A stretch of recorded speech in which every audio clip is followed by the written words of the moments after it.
who have I become? Am I dependent on something? Because I didn't think I was. I thought I was just having a few beers. And I remember going home and Googling signs of an alcoholic. My brother, sober Dave. We all need an outlet, don't we? And when you like holding it all in, what's the easy option there? You know, sitting there and opening a bottle, it then become a crutch, because I would unwind with the lads, go home and then sit there listening to Pink Floyd, getting more and more drunk, and then becoming quite miserable in myself. There's a turning point in my life, actually, when I think of it, because alcohol wants you on your own in the end, and it wants to kill you. Right. How could I feel in 3 months' time? What will my relationship be like? What will my mental health be like? What will my anxiety be like? What would my energy at work be like? And they were all like much better. And I felt excited. And that was like enough to just get me started out with blocks and sitting there in the room without the comfort thing. And that's the self-awareness of this is going to be really painful, really difficult, but I know the bigger picture is going to be much better. And that's the key, I think. It's like acceptance, accepting you really need to change your life now. And that's the bit, isn't it? You do you, mate. You get up at 4 o'clock. Johnny's called it shit. I'll see you in 4 hours. Right, we ready? Hi, guys, and welcome back to the Men Behaving Honestly podcast. I'm here with my fantastic co-host, Johnny Lawrence. How are you today, mate? I'm all right, mate. You're not going to mug me off? No, not yet. No, I was going to make a bit of a Just for Men comment, but I'm not sure if everyone would know that. Wow. Just because your hair, mate, it looks so like silver spot on. And I'm like, do you use Just for Men? Because you've got no grey at the top. And I'm saying that as a bald bloke, so maybe there's a bit of jealousy here. And there's a silver bloke here, so I don't know where this goes. Yeah. I reckon that's what's happened. He's just realised. Yeah. So that's one thing, mate. That's just an observation. Okay. Now you made me feel better. Yeah. It's a compliment, mate. Yeah, I know. I mugged you off earlier. All right. Well, we're not alone, are we, mate? We're here with somebody whom I have grown to call a brother. We have been to the top of North Africa together, and I cried. And he gave me a big cuddle on the top of North Africa. Definitely been through some hard shit together. There's no doubt about that. My brother, Sober Dave. Thank you, mate. Lovely to see you. Thanks for inviting me both. It's a pleasure to be here. Apart from the little jib about the old silver hair, because it's a tiny. Yeah, it's because he ain't got it. It's got any, mate, so I can say what I want. And well, that's what it is. It's pure jealousy. Yeah. Silver fox. Yeah. Maybe we'll do a podcast about it. What about my baldness? Yeah. No, to be fair though, it's a thing, isn't it? Like, it's been bald. Well, I don't have a lot of choice over it, Johnny. If I'm honest, mate. Men having the struggle around. We were joking about it earlier. Yeah. About people going bald. It's hard for men, isn't it? Yeah. Well, I funny just before the podcast earlier, I was talking about how I did struggle with it I was like 20 when I went bald. So now I look back as someone in my early 40s going, what's the big deal? But at that age, you're young, you're insecure, you're trying to go out and pull a few ladies, and your hair's falling out. Right. I thought it was funny. You said to me, trying everything you can. It was a struggle when I was a kid. I was like, wow, where did you go bald? Yeah. How long have you been bald for? So? When you look back, it's been 20s like a kid, isn't it? You you're like you learn so much. No, so I can laugh about it now, but actually at the time, if I'm honest, it was really difficult actually. Yeah. So I empathise with men if they are losing their hair, which is very common. You guys have got good sets of hair, so my dad's 96 and he's got a mop. Has he really? 96? So I'm all right, really. Smashing it. There you go. Well, you say that, people, when someone told me I was going bald, they just saw the back of my head and I went, James, you're going bald? I went, not a chance. I said to him, my dad's got a full set of hair, no chance. And no, still went bald. And then I looked at my granddad and my because I said to someone, I don't think it comes from your dad, I think it comes from your mum's side of your family. So I went, oh, what's your mum bald?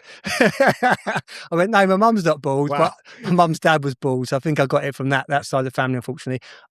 Genetics, genes, lads, it's a part and parcel of life, isn't it? Well, just to say, if Just for Men are watching and they want to sponsor. Yeah. I mean, I'll do all the talking, but,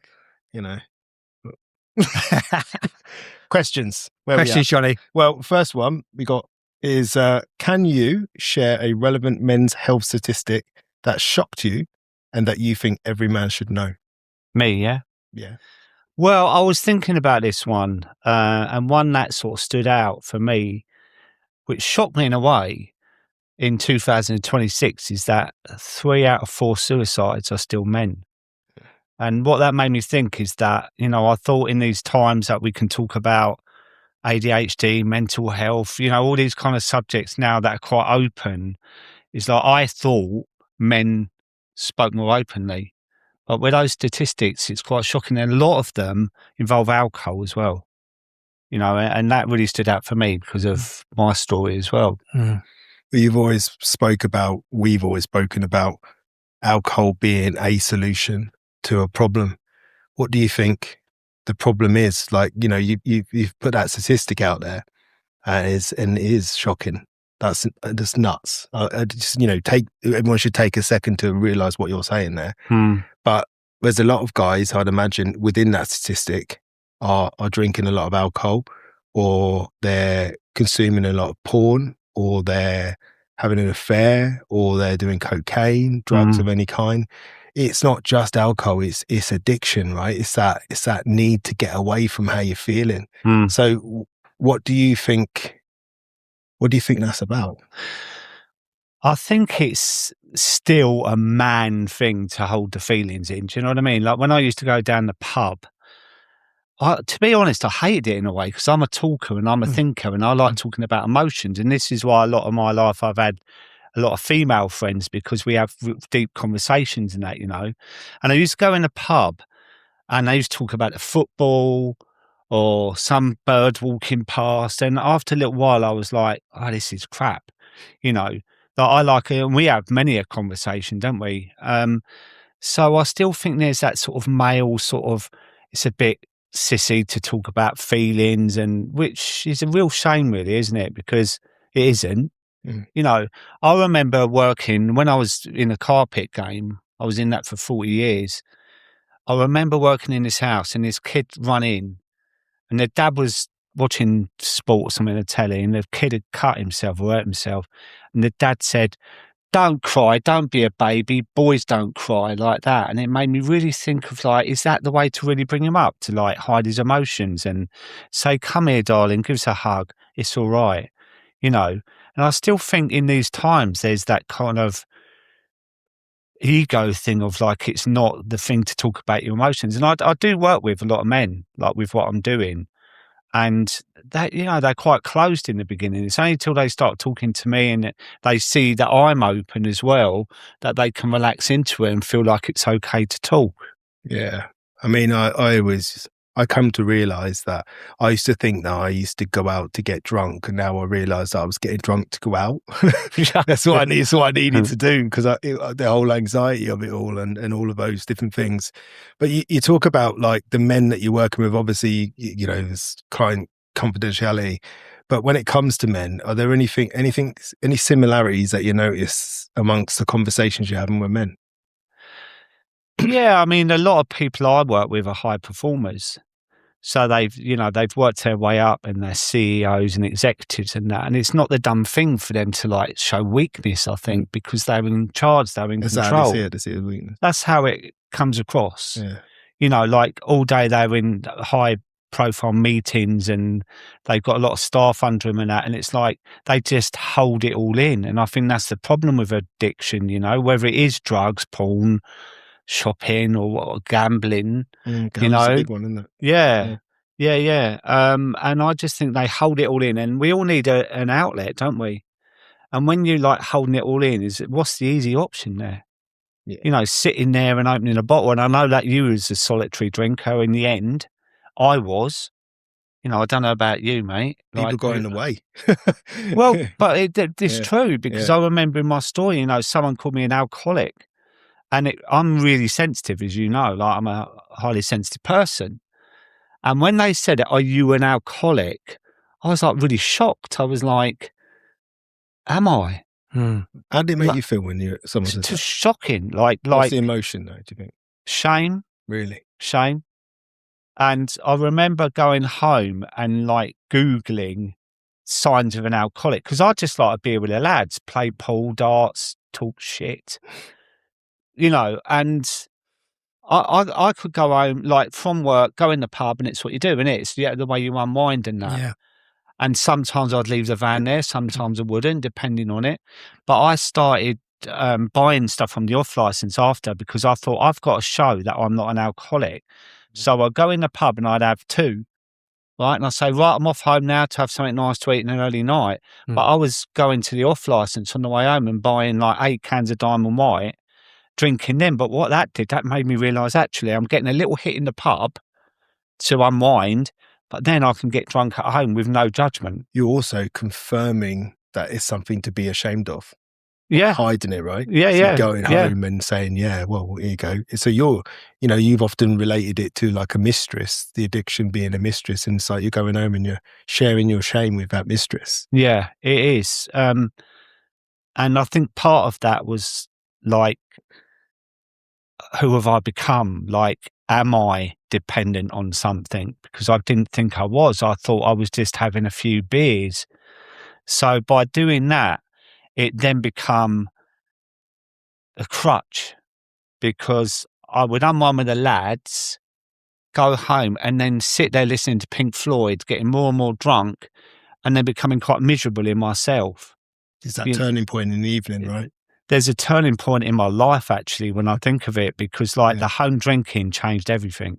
Like, literally changed everything, because all the time at social, I didn't think it was a problem. When I started drinking at home, I realised it was a problem, because the cider went to wine, because it was really gassy and it gave me Diamond White's like, you could start your car with it, couldn't you? It's evil, isn't it? Yeah. But I started like getting a lot of heartburn and that. And at the time, there's a supermarket that was doing 3 bottles of wine for a tenner. Yeah. So I thought, that's handy. 2 nights for a tenner. But it wasn't. It was 1 night. Well, it's all there, isn't it? It's all there. And Plus, like, you don't have them social buffers, like if you're out in a pub and that, someone's going to tell you, you've had enough, mate. It's time to knock it off. Yeah. When you're at home, ain't no one to do that. No. And that's the appeal of it, right? Yeah. And also started buying boxes of wine, right? So they were 3 litre boxes. And this is how sick it is, right? That I knew all the measurements and everything. So 3 litre boxes was 4 bottles of wine. So I'd start on one of them. And before I knew it, I was squeezing the bag. And I think, I've drank 4 bottles of wine tonight. Why am I not off my tits? Yeah. So I started thinking, well, is 4 actual bottles stronger than 4 bottles in a bag? I started thinking like that, and am I not getting my money's worth out of it? Like I was negotiating. Come on, money back, this mate. I'm not pissed off this. I want refunds. Yeah. Like I was negotiating. You're watering down the wine here. I was negotiating, that thing, right? So, but the thing was that I started to go within myself, and that was the problem, right? Because I stopped going to the pub because I didn't want to socialise. And this is the whole thing about connections, the opposite of addiction, right? Because alcohol wants you on your own in the end, and it wants to kill you. And that's what it was doing to me, because I went from 3 bottles of wine a night to vodka. And then it was half a bottle of vodka. Oh, we were having an easy night. And I drank it in half an hour. So I had to go back out again to a bottle. I would do that by 9 o'clock, and then that wasn't enough. So I started buying litres, and I was thinking, right, well, I won't drink all that. And 9 times out of 10, I did. And then I got used to that, right? So if I would get up in the morning and go to work, and there was that much in the litre of, I haven't had a terrible night. I've drunk nearly a litre of vodka, and it was on a Tuesday night, So if we circle back to, you work with high performers, but I know you haven't always, and obviously you've had experience yourself, and you've got friends many friends in the industry. What's the problem? What are we doing here? Like, this is a podcast for men, and men, like you made the point earlier, men are struggling to talk about their feelings, to talk about, we've spoken on the podcast before about men don't have the language perhaps, or men don't have anyone to listen. But so they go off to the bottle. Or another addiction. Why are they doing that, do you feel? Well, it could be they don't feel they got anyone to talk to. Yeah. So it depends on their friendship so group. That's loneliness, do you think? Maybe not. You can be in a room full of people and still feel lonely, couldn't you? So it might not be loneliness, but it might not they might not have the skills to be able to talk to someone, right? So, if you've been brought up with a parent that's very closed and like that guy who told that kid to not cry, or whether communication has not been in the family dynamics growing up, then for me it wasn't, but I went the other way. So I thought I'm not going to be like this, which was lucky, right? Because I'm the most, as you know, the most open person you meet. I talk about anything, right? But sometimes that's bad. yeah. Easy, Dave. Tone it down, mate. Yeah. Need to see photos. Stop. But I just think that it's lack of friendship groups, not having their own ability to be able to talk openly without feeling uncomfortable, ego, maybe, bit the caveman syndrome where, what you're talking about, feelings, that's just not what I do kind of thing. Because really, when you think about it, there are men's groups out there now. There are places you can go to get that connection.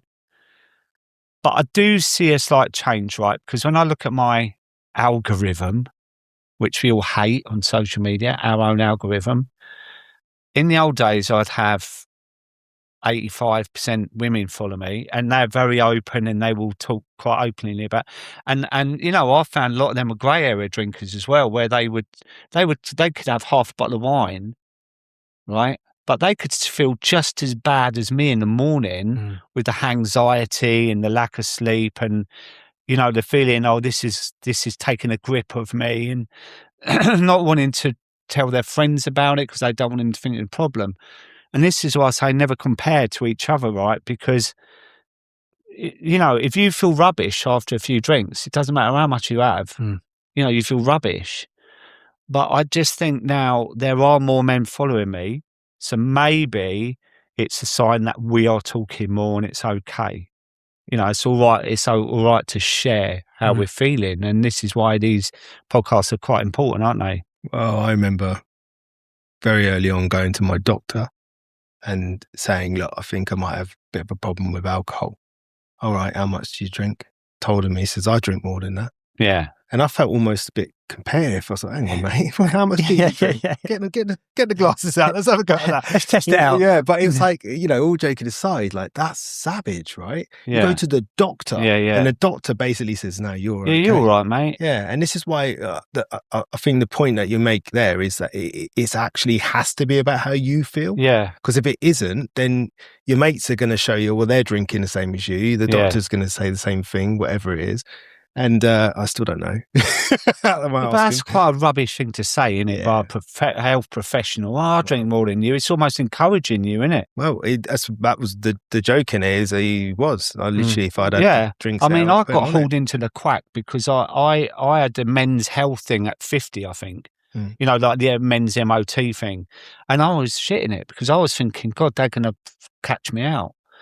And then a week later, it was like, right, you need to come in. And I thought they were going to say your liver's shot. Yeah. Right. Well. And I went in and they said, it was like that moment of doom. Like this tells me the rest of my life, how it's going, right?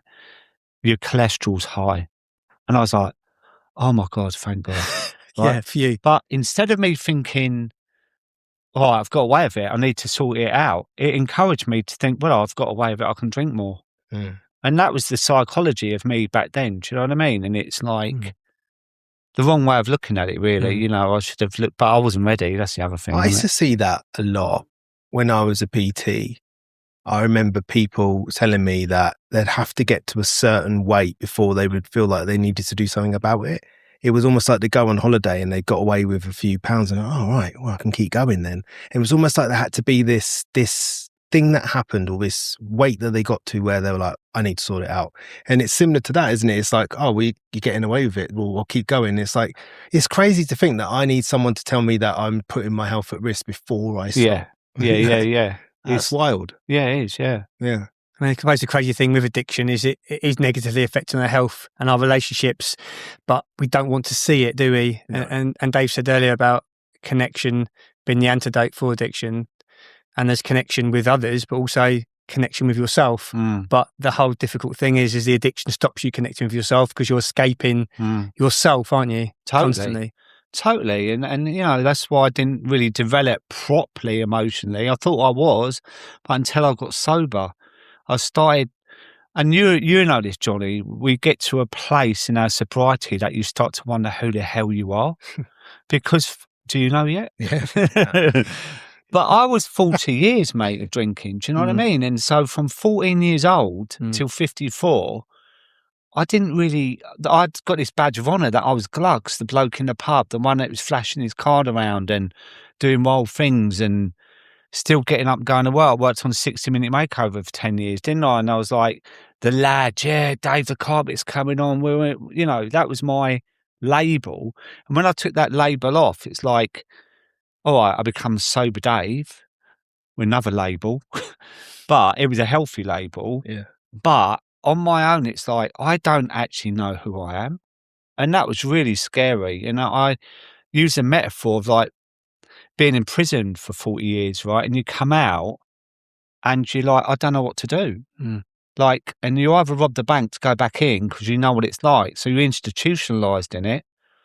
And then when you're out there, you've got to start again and you've got to think like, what are my core values? Like, who am I? Like, I don't know. And sometimes that's enough to send you back in because of the institution of drinking. You ain't robbed the bank, have you, mate? I haven't. I'm waiting. The Rozzers aren't going to knock the door down because it's a confession. It's all right. He's just come off alcohol. Give him a chance. Yeah. They're out there ringing the police. Yeah. Nah, but it's a good point you make, man. Isn't that interesting? And that's the second time today that we've had a conversation, and it's been about a man not knowing who they are and having to figure that out. I wonder if that's part of the problem, is that men don't know who they are anymore. We don't know their role in society. They don't know their role in their own lives. Here's another part of it, the fact that it's hard to see it when you're in it. I think I was hearing, I was listening to Dave. It's like, you can't see the label when you're in that jar. And that is so difficult. How do men begin to see that they're in the jar? How did you guys start to see, hang on, give myself a bit of a story here, and these stories are only going to last so long, but this is becoming a problem that I need to address now? When do you get to that point where you think, I've had enough pain, I've had enough suffering, I've had enough sacrifice, I need to change something? When does that point arise? Because quite often as men, we kind of need a lot of pain before we catch it. And like, can we catch it earlier? I don't know. Or do we just need to get to a place of, you know what, you just need to get into a shit place before you change? Not for me, it was certainly disappointing my children. Seeing that, knowing I was responsible for it because I selfishly wanted to stay up till 3-4 o'clock in the morning. And then how did you come to that realization? I broke. I did. I broke. And people don't like that. They go, you're not broken. No, I was. I was utterly broken. And I was in therapy for 2 weeks. Like, I know when I say that, I mean every day. To try and, first of all, get myself straight. And second of all, and what was interesting is I didn't bring up alcohol in that conversation for about 3 or 4 weeks. Because I didn't think it was that, right? I just thought I was depressed. I'm drinking because I'm depressed. No, you're depressed because you're drinking. See how it was the other way around. I mean, I was sitting up there because, like I was saying to you about escape. And that's what I really see it as, is that I hated my life. And the longer I sat drinking, the more I didn't have to go back to my life. Oh, it's 2 o'clock. Only a few more hours left with this escape. And then tomorrow I got to do it again. I hate even saying that. It was true. You know, so for me, yeah, you're right. You know, you have to have enough. The pain needs to be worse than anything you think you've got to face, whether it's alcohol, whether it's drugs, whether it's an affair you're having, whether it's gambling, whatever it is. This thing that you're doing to feel better for a short amount of time, respite, whatever's ahead of you's got to be better than this. It has to be. That's how low it had to get for me anyway. And I know that you shared something similar. Yeah, I mean, like for years, I hit several rock bottoms. And I always say you don't have to hit a rock bottom to feel like you need to change, but I did. And like 2018 was shocking for me because I ended up, I can't say homeless. I made myself homeless. I basically slept rough for a few days down the coast and drunk ridiculous amounts of alcohol when they doubled my antidepressants. He didn't even ask whether I was drinking. I went back and said, these aren't working. And he said, all right, we'll try 100 milligrams of sertraline then, and put me on them. And I think I went psychotic, right?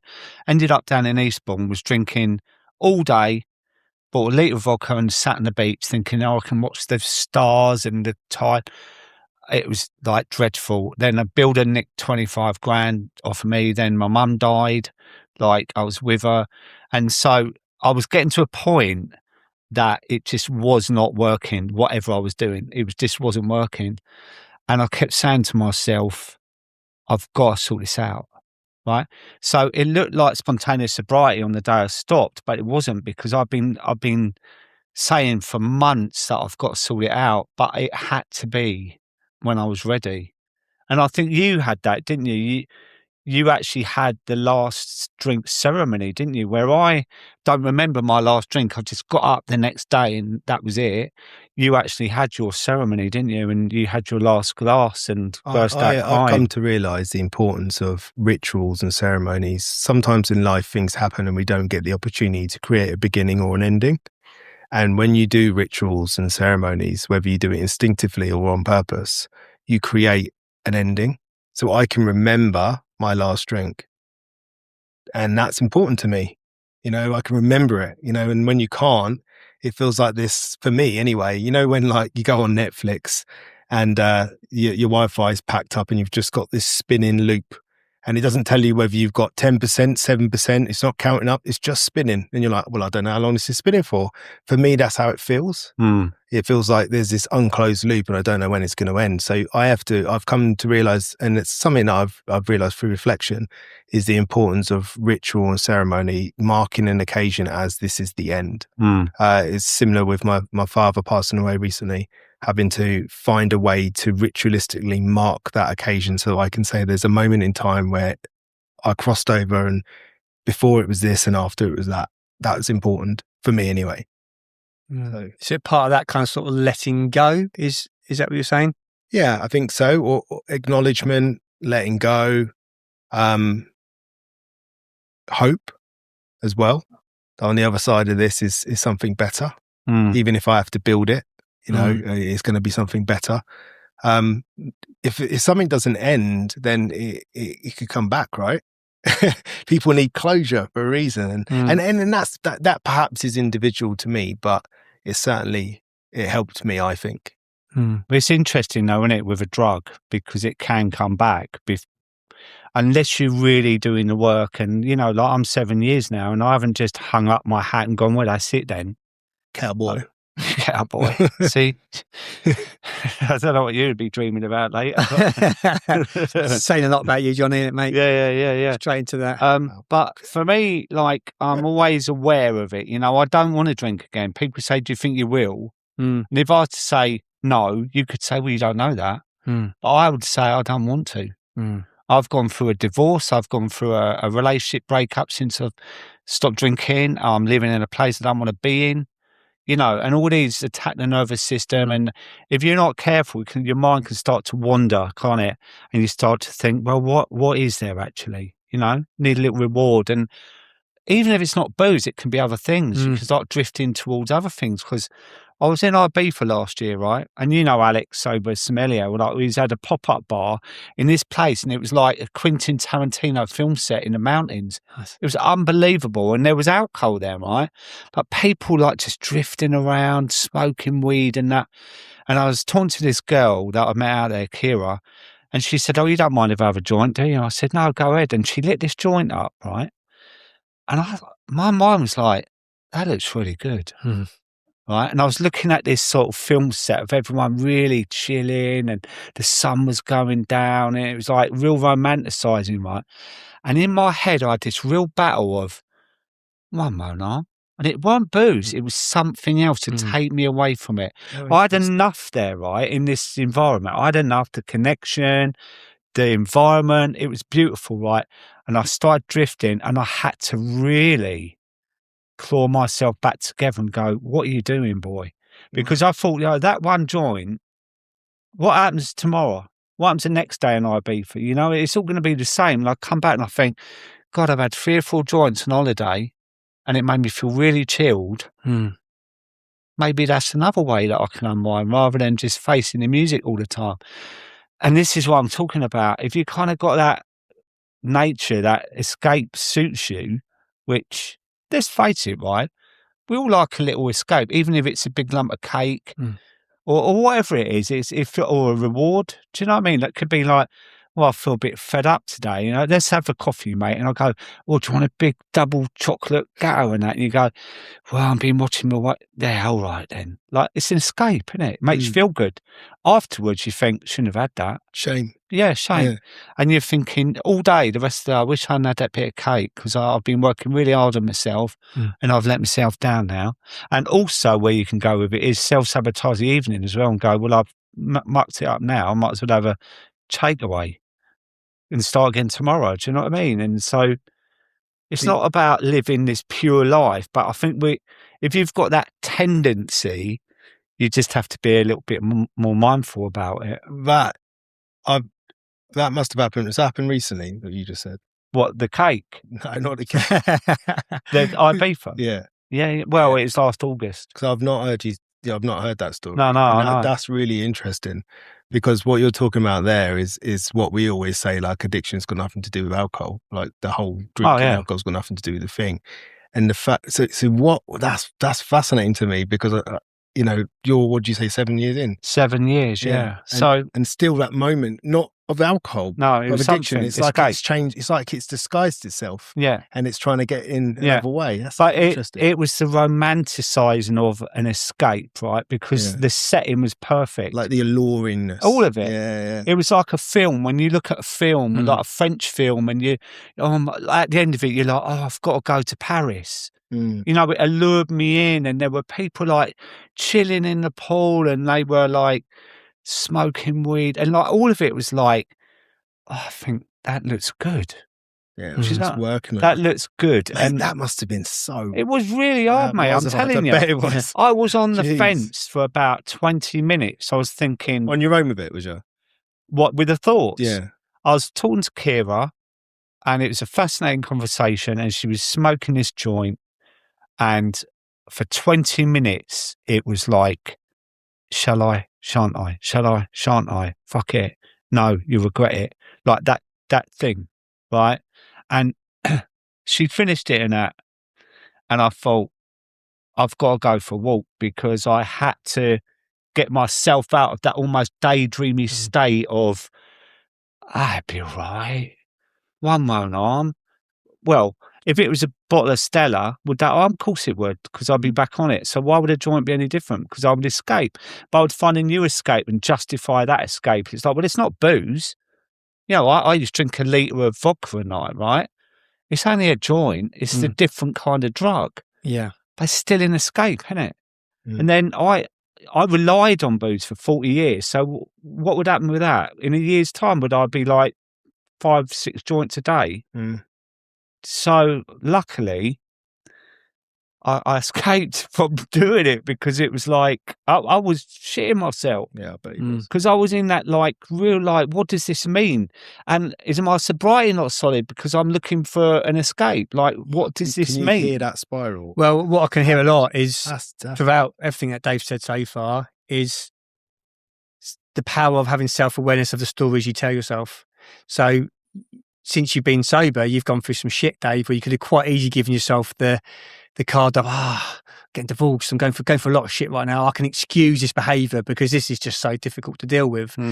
And at that time when you could have had that joint, and all these stories and thoughts run through your head, and you have a choice. And I can hear a lot of self-awareness from you, Dave, of I've got these powerful voices telling me that I could do this. I'll give myself a really good justification as to why I'm going to do this. And you're like, no, I'm not going to do that. I'm going to listen to these voices over there. That's a not just a strong mindset. It's a very self-aware mindset, and probably a mindset that is really powerful to train. It's also identity, I think. It's a moment of, and I'm overly simplifying it, but it's a moment of, I'm going to be this person, not that person. It's a choice. Like and I think part of that escape is the feeling of choice being taken away. Like quite often I hear people, like, you know, we've both worked with people in addiction, And how many times have you heard this? And then I just found myself drinking. I know. No, you didn't.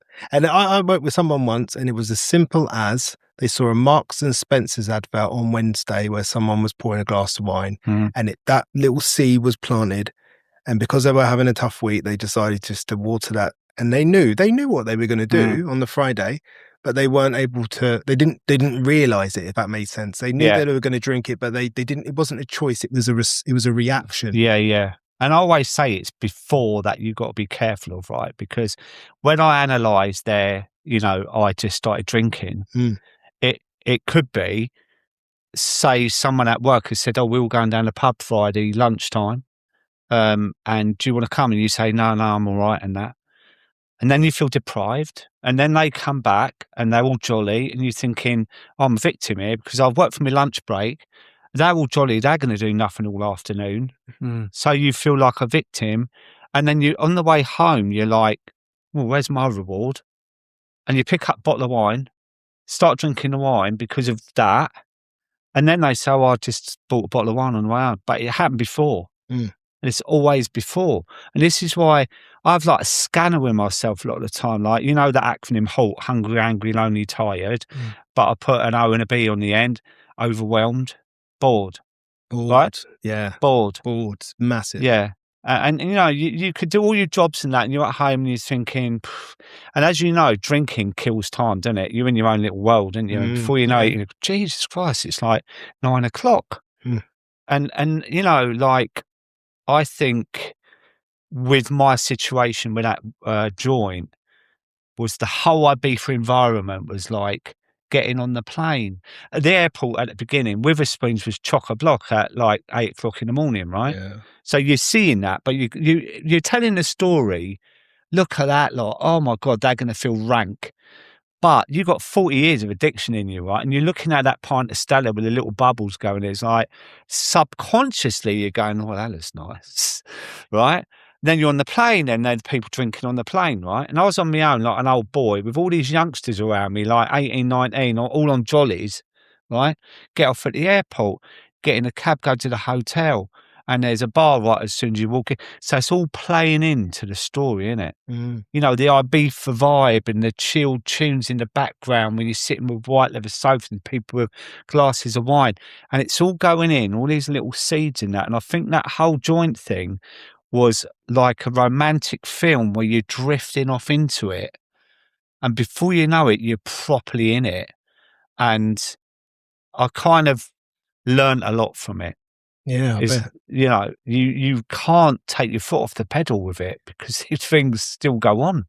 Yeah, I can just see how that environment was just subtly nurturing you. Yeah, subtly nurturing you. And if you hadn't have had the skills, I mean, if you didn't work within this industry and know what you know, I'm not sure a person who doesn't have that training would have stood a chance. Yeah, and you know, there's no blame in that. No, because absolutely not. It's like, you know, it's an addictive drug and it's alluring. I mean, it's everywhere, isn't it? Yeah, well, that's what I'm trying to point out as well, is that because what you did there is it's the first time I've ever heard you talk about that addictive feeling outside of alcohol. So it's just interesting how you've evolved, but so's your addiction. Your addiction's gone, well, alcohol's not working anymore. What can we use? Yeah, how can I escape? Yeah. You know, and this is the cross addiction thing, isn't it? Yeah. When I stopped drinking, I started buying trainers. Yeah, I like Nike, you know, the Nike app, right? No, but I did. I was literally like, I've got more money now, so I was justifying that. Yeah. Right, and I wanted reward, so I'd go through the whole. So the Nike app would come up and say the latest drop, blah blah. I go, oh, they're nice, right? And I even bought a pair of trainers that were too big because I wanted them. Right, I've never worn them; they were like canoes. Right, but it was the whole process of the reward thing. It was like, I've worked hard. I can afford these trainers because I've stopped drinking. I'm doing more exercise. And then you're putting it in the basket, you're buying them, you're waiting for the delivery. But by the time they come and they arrived, I just used to put them in the corner. Right.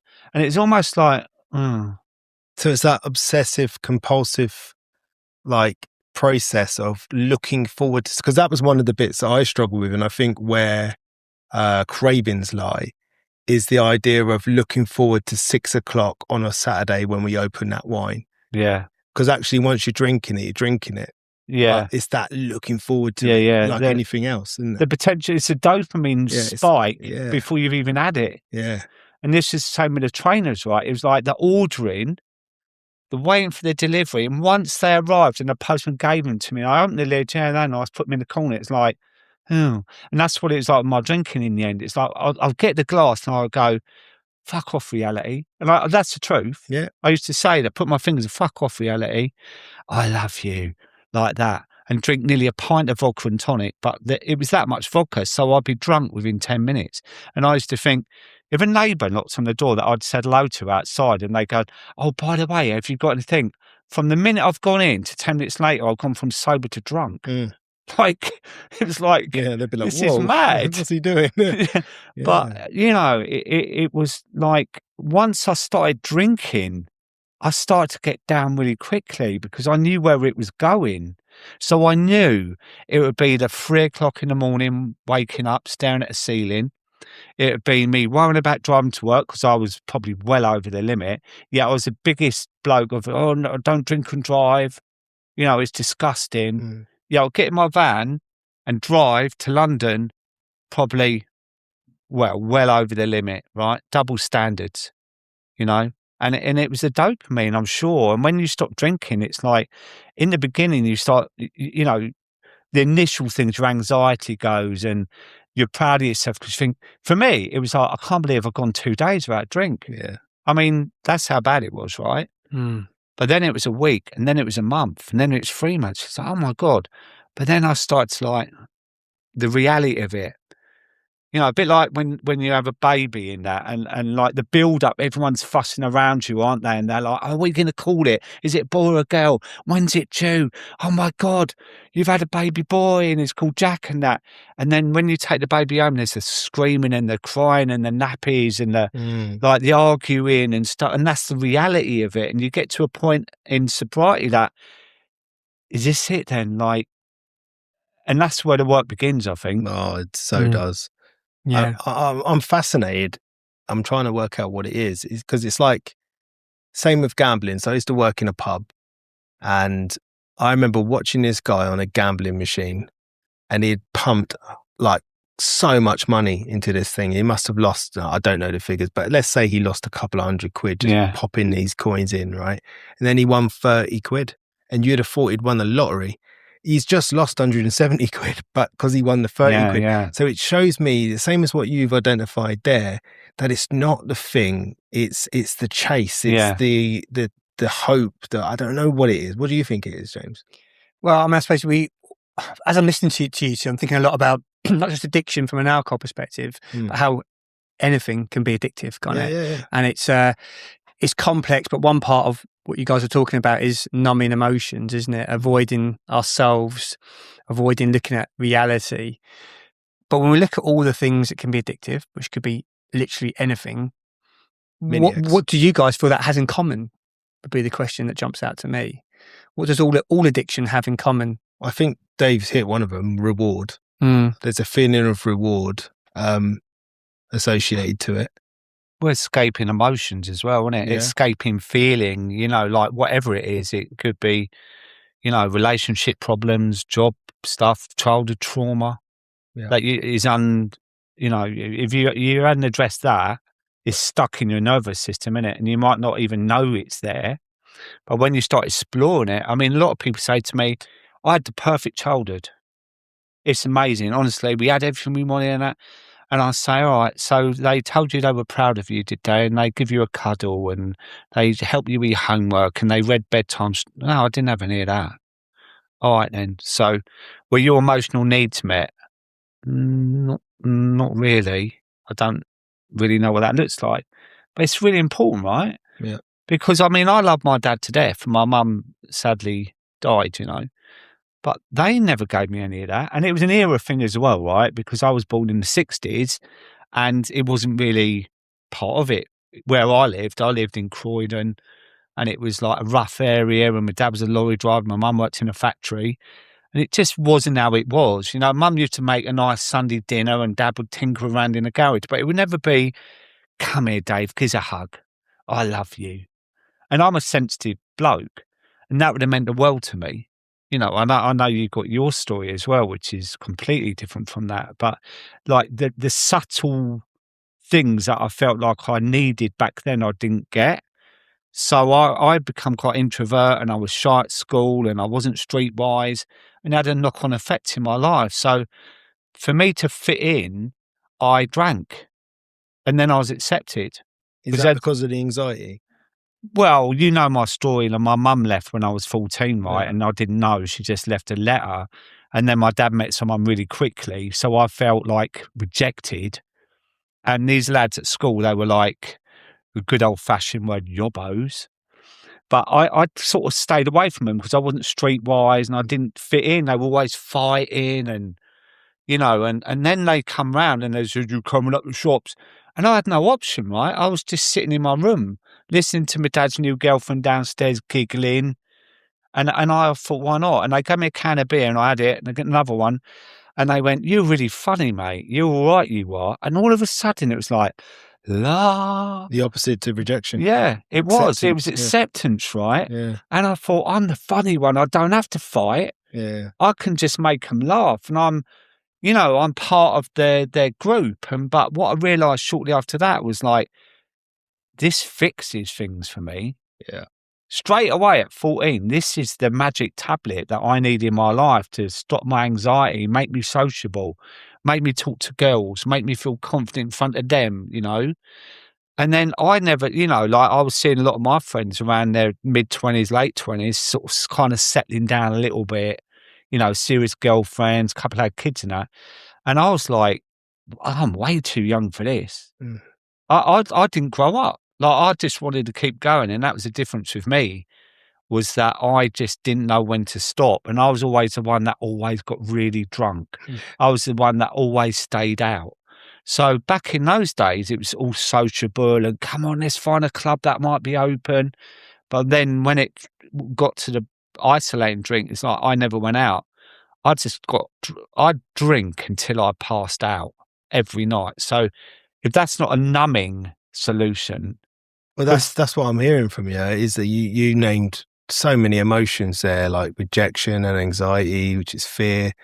A lot of them are fear-based, without sounding derogatory. You got like I've got this image of this scared boy who doesn't feel like he's got anyone looking after him. And he was using alcohol almost like an emotional Gaviscon, to sort of manage his emotions. And another thing you mentioned, which I think is worth a conversation around, is boredom.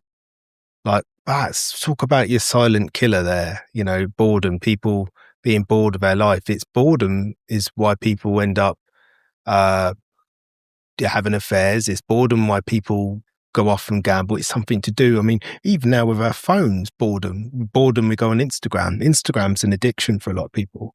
They say it's like a one-armed bandit, don't they, where you just pull in the handle down all the time. It's very similar visually as well. Johan Hari, he wrote a book called Stolen Focus, and he's saying that nowadays our kind of attention span is seconds. Like my mate Gareth, he's 28. And he's literally has if I leave him a voice note of longer than 30 seconds, he can't remember it. And he says, my head is fucked because I cannot remember anything anymore, because he's on TikTok all the time and it's doom scrolling videos each time. And it's just breaking us. Do you know what I mean? And again, that's it's not hard to see that there's a reward mechanism put into that too, isn't it? Yeah. With the hearts and the likes and the shares. And sometimes it's these sort of smaller addictions smaller isn't even the right word, but already we see them as smaller addictions because they're not alcohol, they're not drugs, not gambling. Harmless addictions. We sort of downplay them, but we don't see the cost to, phones, social media. There's a massive cost, isn't there? Yeah. You mentioned boredom. And I suppose at the core, that is what we were talking about earlier around not being able to tolerate an uncomfortable emotion. Because you guys are talking about emotions, but boredom is a feeling, isn't it? And we have a pretty poor relationship with boredom, don't we, in our modern world, because we never really have to feel it. So we never have to feel it. I never have to be with it and experience it. So of course I'm going to have a shit relationship with it. Imagine if I said to Johnny, right, I want you to have a good relationship with that bloke over there. Johnny's like, cool, mate, can I go speak to him? No, you can't spend no time with him, Johnny. don't spend any time with that bloke, mate. They're like, Yeah. well, of course you can't have a good relationship with him. So if I never spend time with boredom, how can I have a good relationship with boredom? I think another point I want to pick up on that Dave was talking about around addiction is we know trauma is closely connected to addiction for loads of reasons, how the brain works, our environment.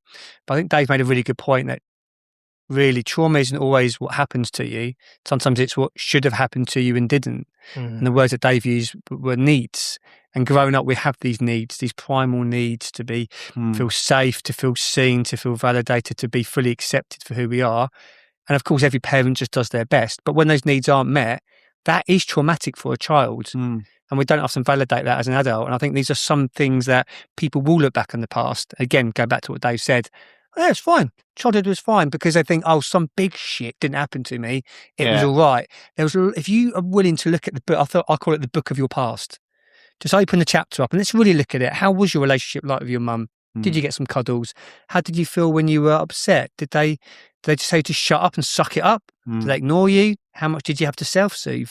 All those questions tell you a lot about yourself and a lot of information that But it shapes your attachment style as well, doesn't it, right? 100%, Dave, yeah. Because I grew up with an anxious attachment style, right? So in relationships, I was needy.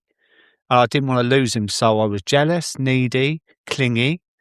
Like, you know, if I'd message, say, a girlfriend back in the day and she was out and she didn't answer, I'd just jump to the fact, oh, she's with someone. Because my mum left when I was 14, you know. And then my first wife, we got married really young, and she had an affair with my brother-in-law, and I caught him in bed. So that's two main women in my life that cheated on me, basically, you know. So although I was a bit of a Jack the lad and I was like confident on the outside, on the inside, I was a very fragile young boy still. Picking up the letter that my mum had left. I've left your dad. I'll be in touch. No social media, no mobile phones, no internet. I didn't know what that looked like. The landline, basically. So whenever the phone rang, I thought, Mum, it's my mum. I didn't hear for 18 months, right? And then this new woman come into Dad's life. So I felt very, very alone, very needy, very insecure. So I'd have a girlfriend. They'd fall in love with me. I'd fall in love with them. And then all of a sudden, I felt vulnerable. Because of the love, I felt like they could leave me. Felt unsafe, right? So I used to hold on, which would push them away. Wow. You know? Yeah. And then they would leave. So it's almost like self-sabotage. But it makes sense, doesn't it? Yeah, because you have this wound, don't you? Trauma is a wound. That's what it is. Something traumatic is wounding. I think sometimes trauma gets thrown about a lot in the world. People confuse stressful things with traumatic things. All trauma is stressful, but not all stress is traumatic. But what Dave's talking about is these kind of wounds that you're going to get as a child. You've been wounded and you try and fill that void. Yeah. And whatever you need to do, you have that void to kind of fill, but you're not really healing, are you there? It's just nervous system pain as well. Do you know what I mean? Yeah. Like you can rationalize it all day long. But if you feel it in the nervous system, like anxiety, insecurity, stress, and then you meet someone and you think, God, this could mean this could go somewhere, but they're going to leave me eventually, so I might as well fuck it up now. And you can see as well why alcohol, if you look at alcohol, like I've heard you talk about it as the mistress before, how it could be such a reliable relationship. My God, you didn't stand a chance, did you really? Not really, no. And like I frame it for you, James, is that it was like my bit on the side, my secret mistress was because I used to hide it. I used to be in denial of it. I used to look forward to it. And once the deed was done, I would regret it. You know, there were so many synchronicities with like having a mistress, and that when I finished drinking, I had to dump the mistress, right? And be prepared that I might get a text on a Friday, oh, I've got a hotel up the road, come and see me, I've got your favourite dress on and stuff like that. And it was like, once I named it, it was easier for me to stop it. You know, like I put an identity to alcohol rather than just a drink. I humanized it, and it was a lot easier for me to end it then because I looked at it like a relationship. Do you know what I mean? You know, symbolically in my head, I've got that same mistress trying on a different dress, weed, flying ourselves over to alluring to Ibiza, Yeah. and saying, "All right, Dave, it's been a while." Yeah, hasn't it?" Like, Right. I've had my hair done different. I've got a different. Hey, honestly, like, Actually, you know what? I'm gonna go. Yeah. you can see Yeah, it. yeah. It's And like, I've changed. I've changed. It won't be the Yeah, same. but as this last time you're different. This time you're not the same Yeah, person yeah, you were. You What know, an we can analogy. just have gentle fun and that'd be all right. You're not going to fall in love. And you're like, with "I'm it. on to you, girl." Yeah. I'm not sure. I know where this is going, but yeah, it's really hard, isn't it, to My not fall God. into those patterns. And I think we're talking about addiction here, but there's levels to this, isn't there? There's levels of addiction, isn't there? There's levels of just unhelpful, negative behaviours. We could even take it to, couldn't we? Behaviours that are affecting your health, mentally, physically, your relationships. And it's when do we start to kind of catch that stuff and have that honest conversation? Maybe it is, I'm using my phone fucking hell 4 hours a day. Shit, I need to change that. At what point do we start to realise this is having this negative effect on us? Because we are great at bullshitting ourselves, aren't we? Giving ourselves a little story. It's all right, I've got control over this. You've shared before, Johnny, haven't you, about kind of your phone and then having to actually put it away. And I think that's a really good point. It's like, my phone don't have that much power over me. I'll pick up when I want. Is that why I can never get hold of you? Well, it's also But the it's idea true. that it's like calling to me a little bit. Yeah. Like I'm thinking about it, thinking, well, what's it got for me? And it's never got anything for me. Like I have to put a lot of boundaries in with my phone because there are things that come up for me all the time that I'm working on. Because here's the thing, I don't necessarily subscribe to the emotionally healed way of looking at things. I think like anything, I'm always going to have that tendency as such, and I just need to keep an eye on it. And I've exposed myself to it. In my opinion, when we therapize ourselves, when we go and we look at our own psychology, at the end of the day, what we're looking at is exposing ourselves to that thing a little bit more, a bit like a phobia. If you don't like spiders, I might at first I might just bring a picture of a spider to you, and you have a look at it. And it's like, makes you shiver a little bit. And then maybe at some point we get you to the point where I bring a little money spider in and you're like, okay, yeah. And then I might get you to hold it. And then eventually we're talking about bringing a tarantula in or whatever. And I think it's like that with emotions, a little bit of exposure to, like they say with dating, don't they? One of the things that you see with dating coaches, not that I necessarily think it's good or bad, but they go, right, we'll go up to 10 girls in a bar and get shot down. Get used to feeling that shooting down feeling, because that's the bit that stops them from doing it, right? And I can feel that in this conversation of just like that worry, that hesitation. Kind of lost my way of what I'm saying. I'm hearing what I'm hearing though is the power of feeling rejection, and that goes back to Dave. You had to reject alcohol, didn't you? You had to reject it. That's not an easy thing to do, is it? And maybe, I don't know, you can tell me if you had others maybe even reject you because of your change of identity and change of where you're moving with your life. Yeah. I don't know if it was like I had to reject alcohol. I think I had to own the relationship that it wasn't serving me on any level anymore, right? So I took control of it, right? And I wouldn't say I'm a control freak, but I would. But what you get a lot of people, and they say, I can do anything. I literally, if I put my mind to it, I can do anything, but I can't give up booze, right? And I say to them, well, how is it then that when a woman says, "Oh, I'm pregnant," they don't drink for 9 months in general, right? They just switch their mind off. So we're capable of more of what we think, right? Their brain is like, I've got a baby inside me. I cannot drink because it'd be unhealthy for the baby. And they don't think about it for 9 months. As soon as the baby comes out, it's like wet the baby's head, right? Hey, and they're back on it, right? So I think we're a lot more capable, but also we're very resilient, because some of the scrapes you've got in, like when you're drinking, and me as well, we become really resilient people, and we're stronger than what we think. So I had to put all these together and go, all right then, so I've got a good chance here.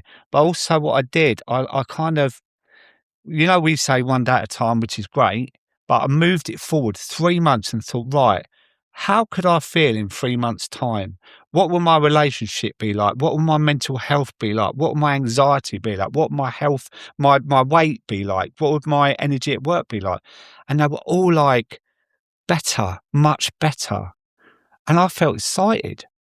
And that was like enough to just get me started out the blocks. And I started exercising, the usual thing, but we don't all do it. But I did. 6 o'clock in the morning, I got on a bike on a turbo trainer in my mate's garage. That made me not eat a bacon sandwich for breakfast. I went to work positive, and then I got in, ate earlier, went to bed, and I've ironically, I started watching Breaking Bad, right? Which is not something I recommend really if you're in early sobriety, but I did. And I watched 2 episodes and it got me to 8 o'clock. Yeah. Right. And then I'd have a bath and then I'd get into bed and I'd my wife get in bed and we'd have a chat and that. But that got me through that sort of window of my craving. So I found techniques to do it. And then 1 week, 2 weeks, a month, said earlier, and then you start to think, God, people are commenting. You look well, Dave. Like when I always look shagged all the time, you know, it's like, well, what were you doing that's different? You know, and it was like, gave me a bit of inspiration and it was like stepping stones, you know.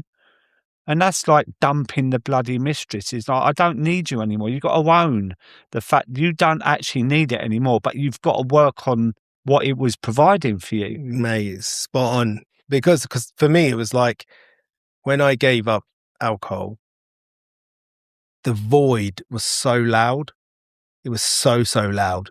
And I think that's possibly one of the mistakes I see people make most commonly is that if you don't fill that void with something, eventually the only known thing you can fill it with is what you did that you don't want to do. Alcohol, gambling, whatever, you know? So for me, one of the turning points was I need something to focus on. And it goes back to our conversations we've been having all day, actually, about purpose. We've been negotiating what purpose is all day and not necessarily just trying to figure out what is purpose. And I think I found a different purpose. I arguably am addicted to self-development. You know what I mean? You know, I'm addicted to like learning and knowing and trying things and talking to people. I get as excited about conversations between you two as I would going out on the piss with the lads, you know? So I think that's a good point. That's a good point.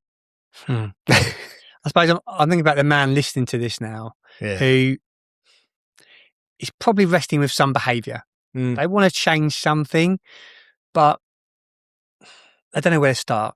They're thinking, oh, you know, I do use my phone too much. I do drink a bit too much, but it's all right. You know, I'll change it another time. I won't do it now. They have all these stories running through their heads. Like, where do they start with trying to move their lives in a positive direction? Where do they start with trying to change or let go or move forward from these? Addiction could be a word we could use, but I'm just going to say just problematic behaviours. Where do you guys think we start with that? I think if anything affects you in a negative way, that's a good place to start, you know. Like whatever it is, it could be even going to bed too late.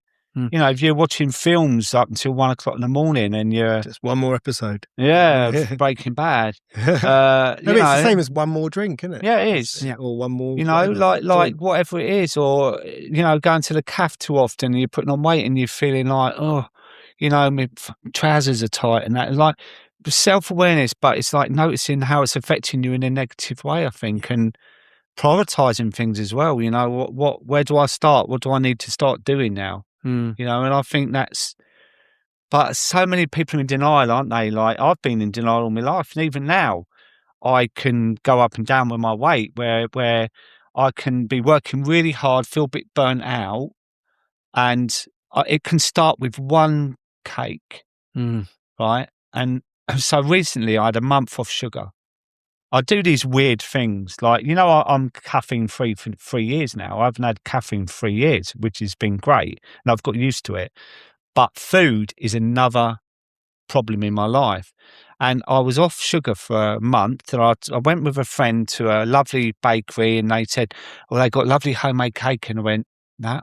And I was fine because I had like non-negotiable, I'm not eating sugar for a month. When that changed, I thought, well, I can have the odd thing. And I had this cake, and then that night I had a big bag of popcorn. Next day, I don't eat processed meat either. Like, I have these things in my life. And I had a bacon roll at a bloody Greg's because I was going to this company to do some thing. And I pulled in the petrol station. They got a Greg's where they do the bacon roll and a coffee for whatever it is, right? Had that. And then I felt myself slipping. Like, oh, well, I can be a little bit sort of generous on my... Was you nervous about the thing you had to do that day? No, because I've done it before. I just think it was more... What was it about that morning? Convenience. Yeah. Like, there was nothing else. Like, and when you've got quite a tight schedule with your eating, like no processed foods, no caffeine, so you can go into a company and they got a big coffee machine, or what, but they ain't got decaf, right? So you're like having a herbal tea when you don't really want a herbal tea. And then you start taking your own coffee in. It's like a bit of an anorak. Oh, I've got my little pot of coffee. Do you know what I mean? Yeah. But so some of it's convenience, right? So you slip a little bit and you go, do you know what? I'm going to have a bacon roll. Now, that's not going to kill you, is it? But what it does to me, it starts to like, okay, well, I'm going to let the rules slip a little bit. And then I'm going to go in Marks and go to the bakery section and get one of them. Before you know it, after a couple of weeks, you put on a bit of weight. Psychologically, for me, it's like, I get really down about it, you know, where some people might be all right about it, but for me, I don't like it. And then the spiral can go even more of that, like letting the boundaries go. Yeah. What else does that mean, you know? It feels like there's something in there around restriction as well, because you hear that a lot when you're working with people in the gym, you know, where I remember when I was a PT, I remember like that if it became too hard for them to follow an eating regime, that's when it always went tits up, because it's too hard, it's too difficult, you know, there was no options, I didn't have a choice, you know, all of that sort of stuff. And it sounds like there, like you said, it was that convenience that I could just buy this bacon roll and this problem is solved. So you're right about the restriction stuff, right? Because I can't balance. So it's all or nothing. So if you said, right, we're going to start this podcast, but we're going to get a nice decaf coffee, here's some biscuits, I'd look at them and go, I can't have one. I'd rather you take them away from me, because I'd probably eat 6. And that's what I was like with my drinking. Yeah. So I'm greedy. It's true. I am greedy. I was greedy with alcohol. I'm greedy with food. You know, I was out in Thailand last year at a retreat, right? And they had a buffet of all freshly cooked Thai food in that. And people go, oh, that was lovely, and putting their plate over there. I was going up for more. I didn't need it. Here's an exercise we should try. If you had someone you really loved and cared about, what word would you use instead of greedy? That's an interesting one, isn't it? Instead of saying greedy, what would you say to them? Say it was someone you really loved. I don't know. And you wouldn't want to hurt their feelings. At the moment, my head's spinning. What's the answer? I don't know. I was just curious. What's your answer? It's a good question, and you always do this. Put people on the spot. No, it's not on the spot. Like, I'm not looking. It's just it's an interesting question to me. It's like, I suppose you're putting a negative connotation around greedy. Do you enjoy your food? You're trying to find another way. It's not the word. It's what the word means to you. Like, I think we all know what greedy means. Greedy is not a positive word. But you could also say that around people say about, I hate being lazy. You're like, well, what does lazy mean? What does lazy look like? Maybe we can all be a bit lazy at times. But maybe, you know what? We can all be a bit greedy at times. Maybe we can all be a bit selfish at times. We know, We're allowed to be all those things. I get it. It's the judgment around the thing. Yeah. That's the issue rather than the thing itself. Saying, so like, if Dave has a judgment around himself of but a greedy bastard again. I've done it again. Fucking hell, Dave. Rather than like, you know what? I was a bit greedy. I did overeat a little bit, but that's all right. It feels like the judgment afterwards, that's what creates the distress. And the irony being is then you're more likely to go and be that greedy bastard again because there's no compassion with it. Yeah. So it's how you frame it and how you think about it rather than the thing itself. And that's what I'm edging towards is like, we've spoken a lot about how compassion, you can't see the truth without compassion, because sometimes the truth is not something you really want to be true about yourself. So having that self-compassion is so important. So by calling yourself greedy, it's a nice little bit of self-punishment. And I'm going to make the assumption that by being greedy, you don't mean that in the nicest of ways about yourself. Yeah. So if you were going to call it something else, I mean, you could really have fun with it and go, I'm just passionate about cake. But also, it's quite a subjective assessment, isn't it? I had probably a bit too much cake last night. Do I call myself a greedy bastard? No, I just ate a little bit too much. I'll call you a greedy bastard. Yeah. But do you know what I mean? It's so important to challenge ourselves and to think, okay, well, why am I beating myself up for eating a little bit too much? Now, does that then turn into more and more and more? Okay, well, let's understand that. And Dave's obviously talking about a lot of self-awareness here of, I know me. And if I go and do that, then I go and do that before I know it, I've put on a bit of weight. But that awareness is really important. It starts with some awareness, doesn't it? I think what I'm getting to is by calling yourself greedy, that feels like a conclusion. So you stop there. You just say, oh, I'm a greedy bastard. But if you find out what greedy actually means, then you've got a problem to solve, because you know what it is that you're chasing a little bit. And then what that can possibly give you is more options. Or you can take it less seriously. So I got lost in the way. Well, I got lost in the way here today. Did you tell us about it? Yeah. I say lost. I got the wrong address. I put the wrong address into my phone, and You ended up in Greg's, didn't you? Yeah, I did, mate. Yeah, I was like, right, I'm here now, so I might as well get tucked into some Greg's rolls. Yeah, but where was Greg's? Was it? Yeah. Different part of London. But the point being, I was aware of some of those kind of negative stories of past failure coming up. God, James, you thick bastard, you just got the wrong address, how do you make a stupid mistake, all those judgments. And then after a while I just started to take them a little bit less seriously. It was like, and you wouldn't talk to me we all like make that mistakes either, would you? That's you know it, mate. Yeah, this is the thing, how we label ourselves, and I'm wondering whether it come back to me being a kid, that we never ever had treats. Like my mum used to bring home a box of broken biscuits from the factory she worked in, right? And they were all like the reject biscuits. They used to pack it all up in a box. I remember those. And we used to, Friday night, me and my sister used to like all these jammy Dodgers that were all broken. We didn't care, shoveling them in. And it was that feast or famine kind of mentality. Do you know what I mean? Of like, oh, it's there, we need to eat them all. Or there was nothing. And I wonder whether that's how like a self-worth thing. So like that, so that idea that you're treating yourself, it's not that you're greedy, it's that you're treating yourself, because when you treat yourself, it makes you feel, and then whatever that is, you know? But I think the greed comes in is that I could treat myself and have 4 biscuits and not the whole box.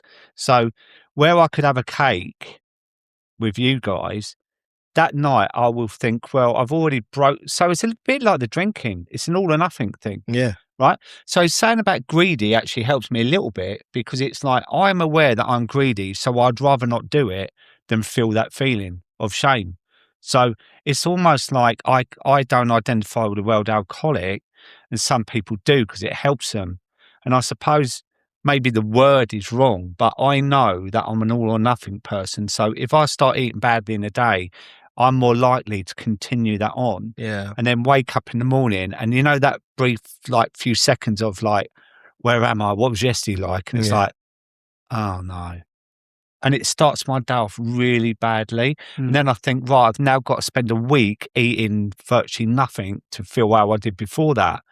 So it's that forever thing. Yeah. So, and there's so many layers to this, isn't there? So many layers. I wonder if one layer and one perspective here is how it becomes a self-fulfilling prophecy of, I am a greedy person, I have got an addictive personality. People say it to me all the time.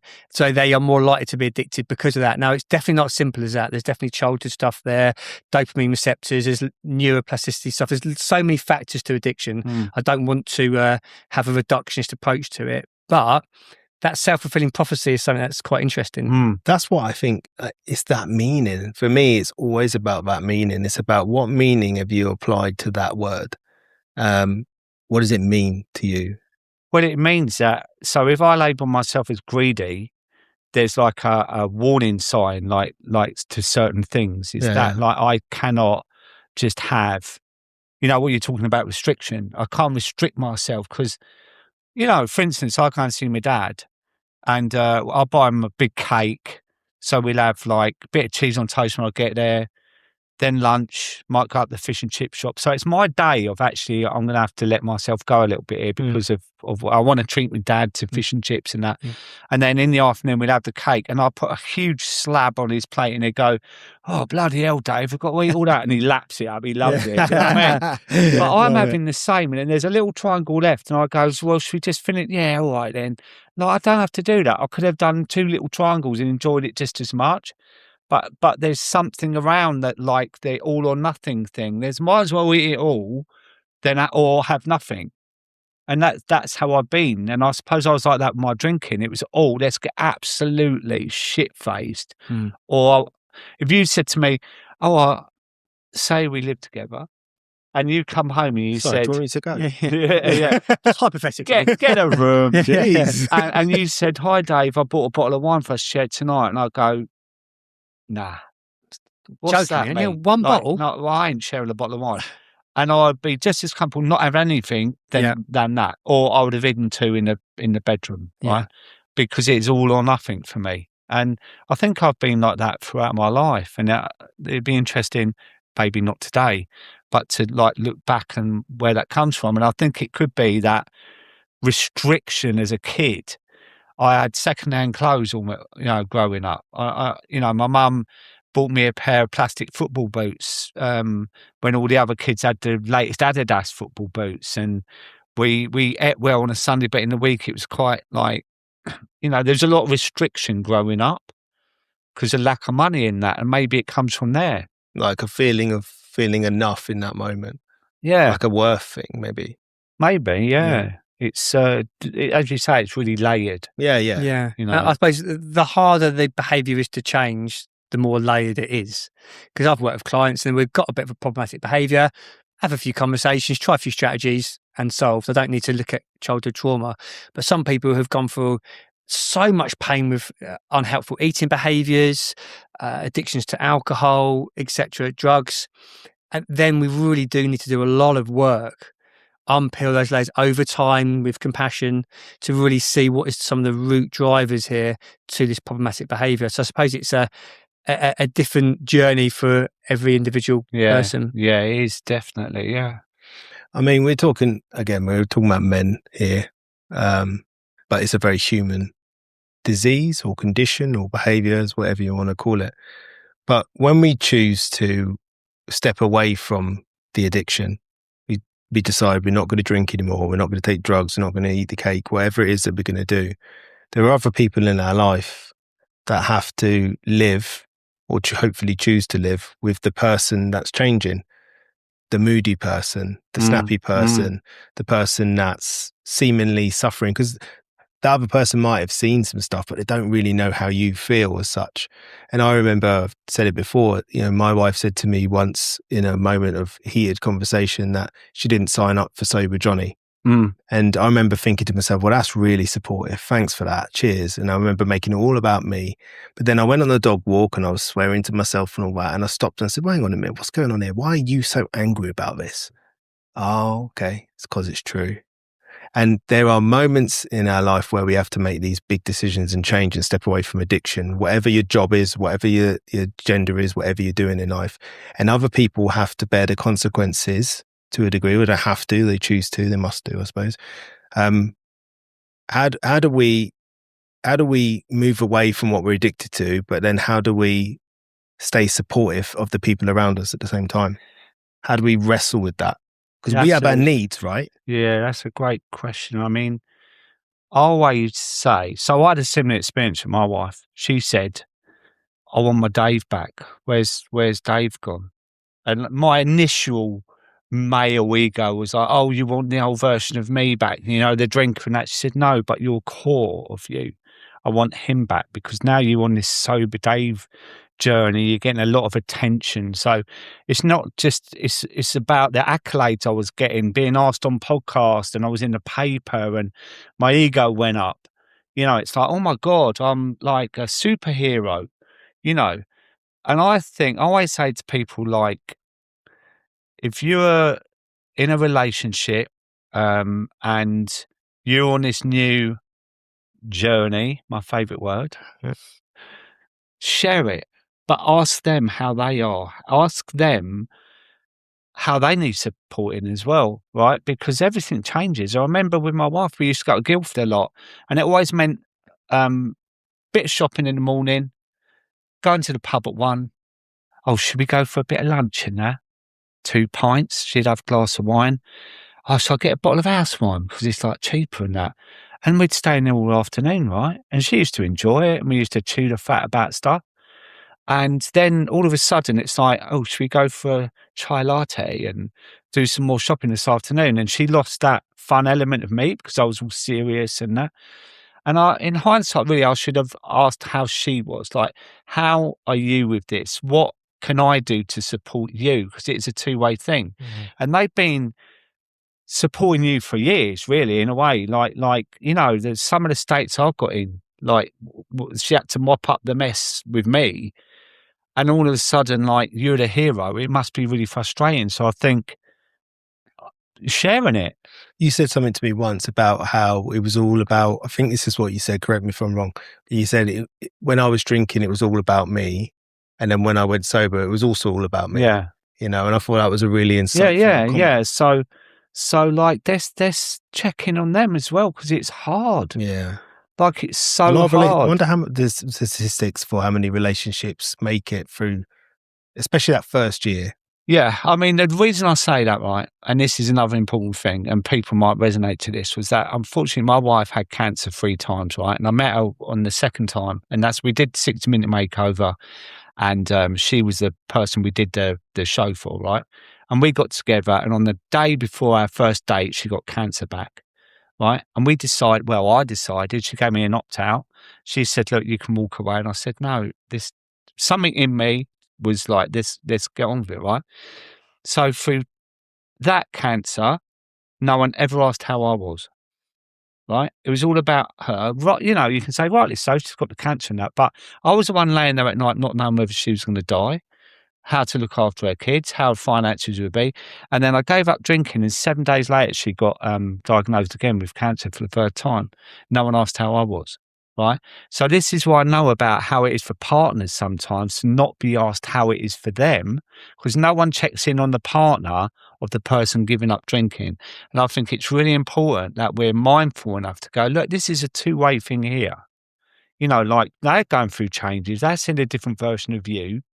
You know, and you're like, wow, yeah, I did a 5K run this morning. I'm great and that. You've actually walked around the block. Yeah. Pour some water in your face. Do you see what I mean? Like, I think it's really important to share that. I also want to just like take a minute for like, when you said earlier on that, you know, your mum had left and your father had brought in a new partner and you felt a bit lost. And then you started drinking with them lads and you felt that feeling of acceptance.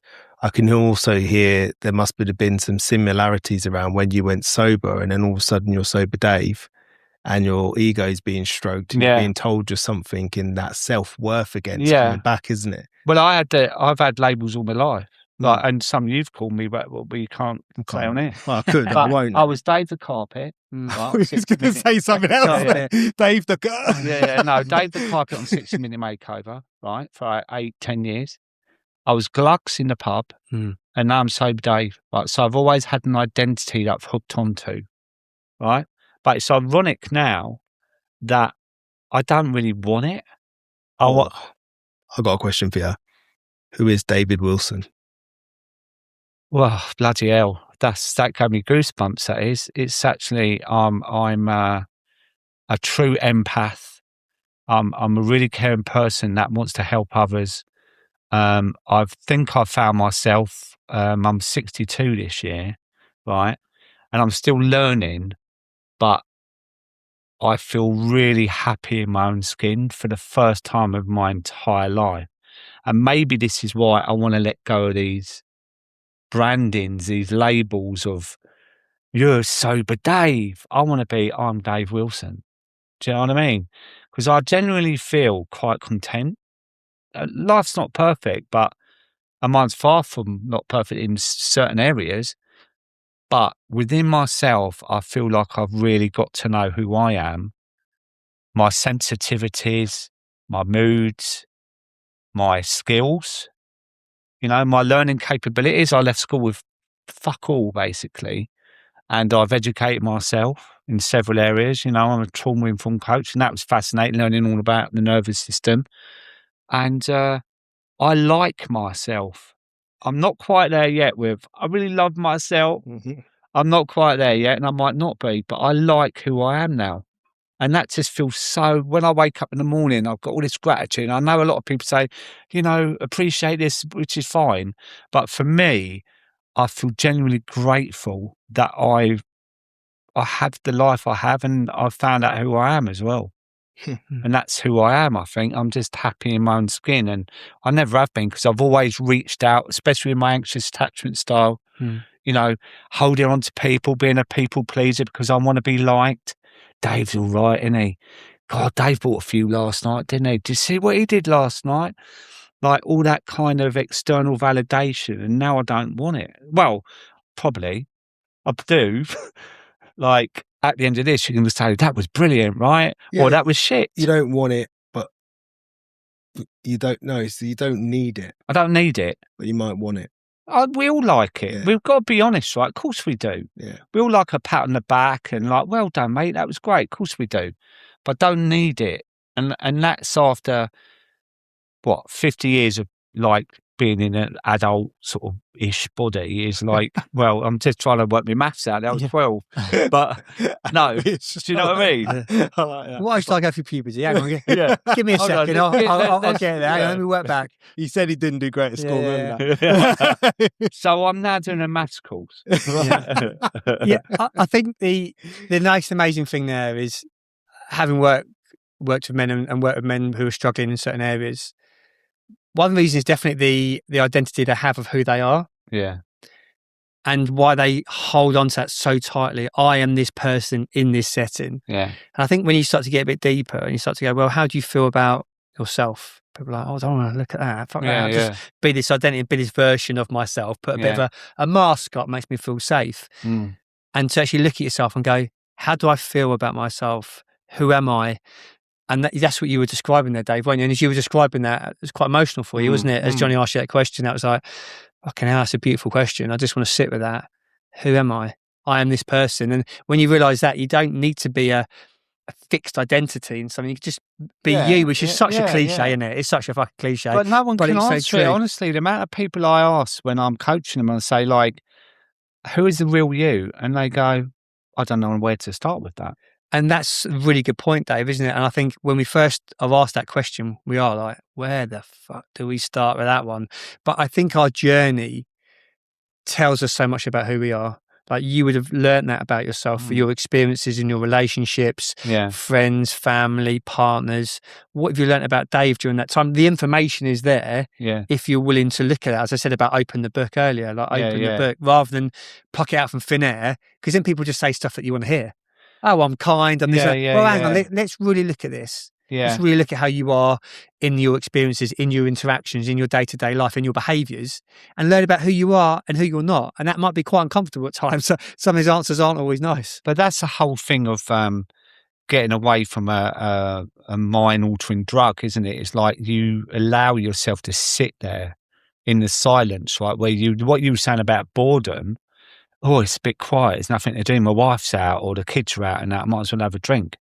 You know, when you're sitting in that silence and you start reflecting and you start looking back and you start to learn about attachment styles. I mean, I love IFS, internal family systems, you know, your protector parts and learning, you know, are you defensive? Are you a workaholic? Are you a people pleaser? You start looking at your protector parts, you really get to know yourself, right?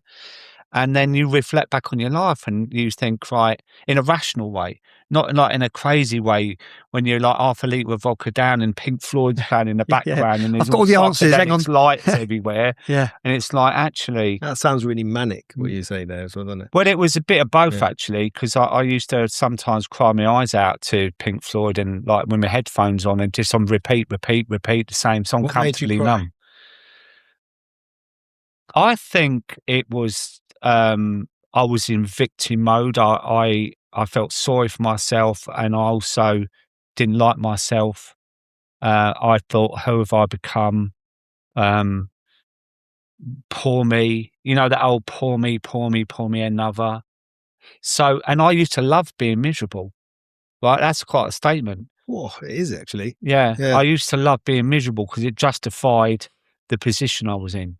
Right, I'm miserable. This is why I drink. I drink because I'm miserable, you know, and like, so I used to wallow in my misery, which, you know, is powerful because when I look back, it's like, what a waste of life. But as you said earlier at the beginning, I didn't know it then. I know it now in reflection, right? But at the time, it's like, I don't remember my 40s, mate, honestly, and that, because I was blackout drunk throughout my 40s.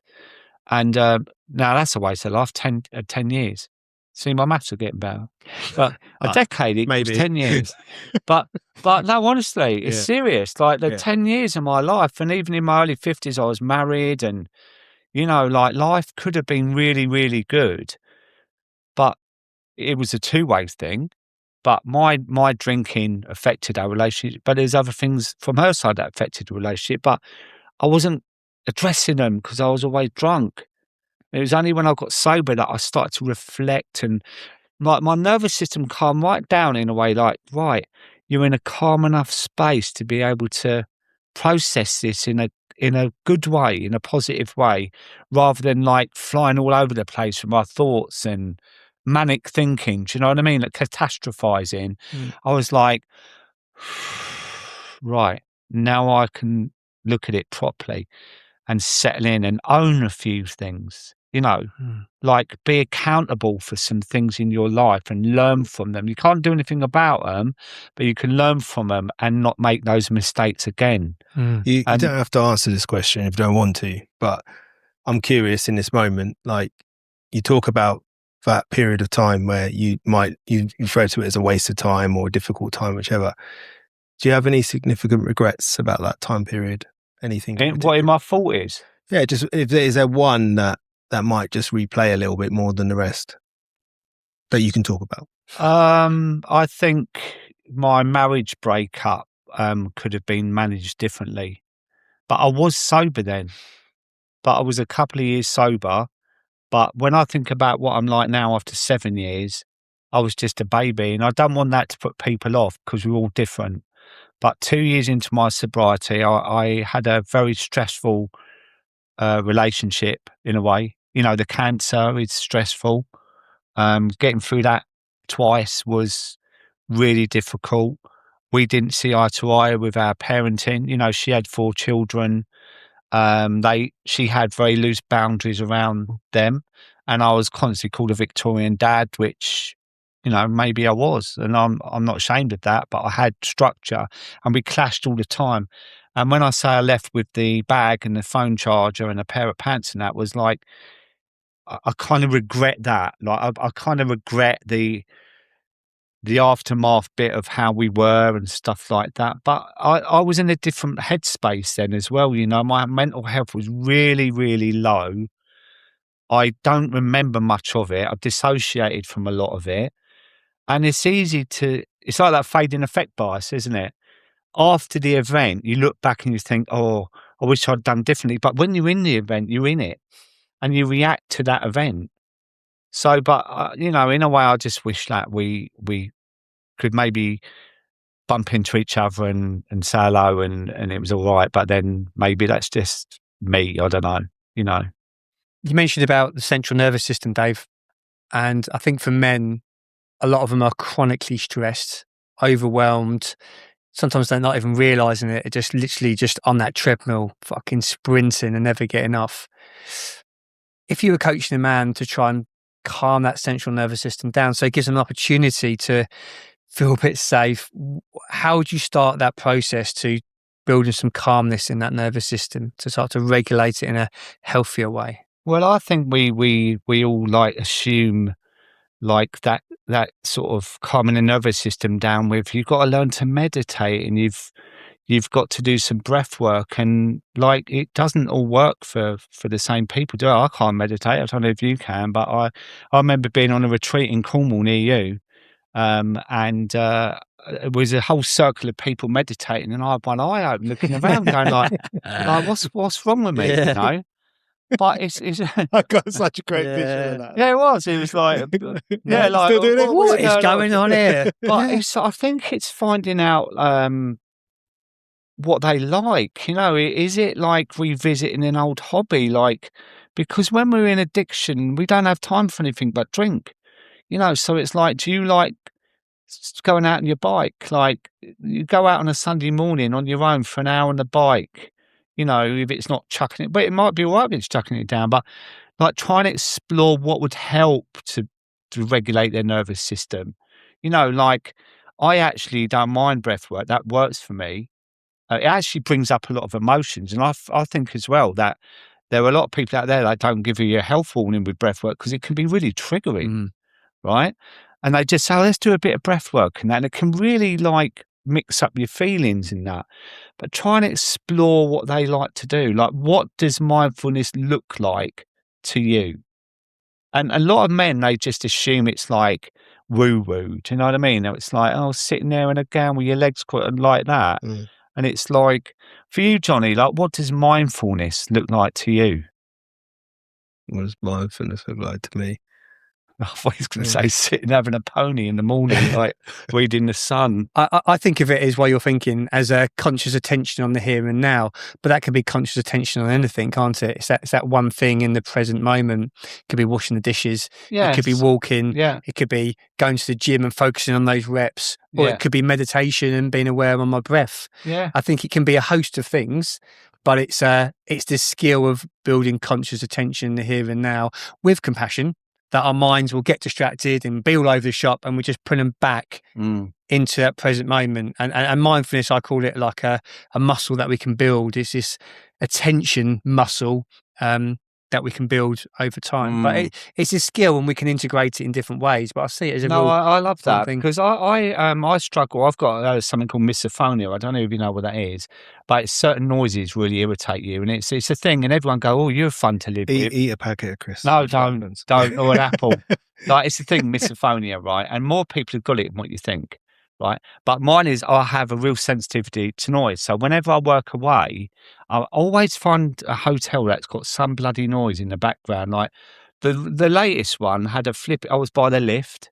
So the lift shaft was, you're laughing, right? They're doing it on purpose, Up Dave, and aren't they? down, right? And then I was with... This is the bane of his Is it? life. Yeah, when I was lift! in Morocco Bloody with lift! him. It's like Victor Malcolm. I was in Morocco with him, right? And he was in the next bed, right? And I was trying to talk to him, and he was like, no, he put his earplugs in. He must have had them specially made. Like, he couldn't hear a thing. And all night, like, people farting and snoring, and I woke up all shattered, and he was like, I stood out by the window, a butterfly landed on my hand. Yeah, so he had nothing on. Bollock naked. Yeah. But I tell you what, mate, like, so when I go to bed, like, the overthinking mind in that, and I bought this, I won't name the brand because we're giving loads of sponsor names over here, right? But it was one of them iMasts and had headphones in, right? And you download this app, and you can play like the ocean, which I love. I love the waves. That really calms me down. Right, but there was wind, there was rain and whatnot, and it's like, that's a nightmare. That's really terrible. But I found the waves, just the tide, like the waves crashing on the thing. I was asleep within no time. Do you know what I mean? And you can set it to an hour, 2 hours, and whatnot. So that's a prime example of finding what works for you, isn't it? Like, for me, the waves were really relaxing. The rain and that was like, oh, this is awful. And this is where I think I'm getting at. It's like, try and find out what works for you. That could be listening to a bit of classical music. It could be, I don't know about the washing up, mate, but it's just sort of, it's all about trying to not resist the moment that you're in. Yeah. Ultimately, because we're all going to have to be in moments. You know, when I was on the wrong train earlier, and I got the train back, I thought, I've got a couple of options here.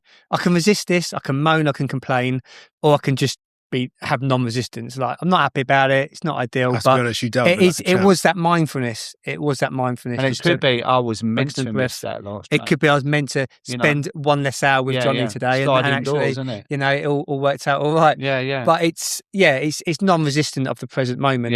And accepting what it is. Have you answered what mindfulness? Yeah, go on, Johnny. What's yours, mate? I think it's, for me at this point in my life, the awareness of choice, like being able to choose what I'm doing instead of finding myself compulsively finding myself drinking or whatever else, you know. So for me, mindfulness is choice, is choosing to sit, just sit.